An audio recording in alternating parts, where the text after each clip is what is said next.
Cette proposition de loi du Rassemblement national prétend simplifier la vie des personnes en situation de handicap. Mais derrière cet affichage séduisant se cache une grande illusion.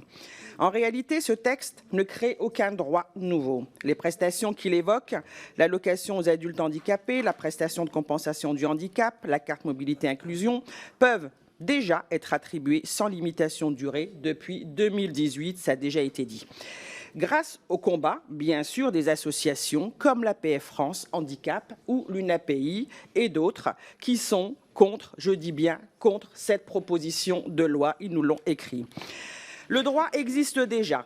Ce qui manque, ce ne sont pas des lois, mais des moyens humains et financiers pour les faire vivre.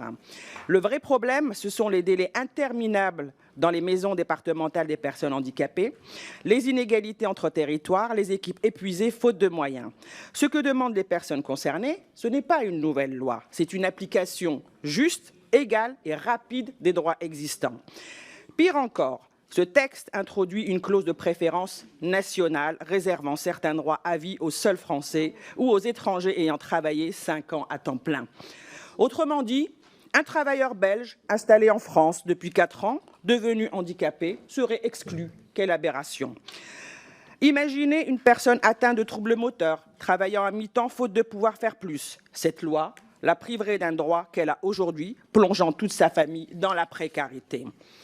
Une simple virgule révèle toute la philosophie de ce texte. Derrière le mot « simplification », le Rassemblement national trie les personnes en situation de handicap selon leurs origines et leur capacité à travailler.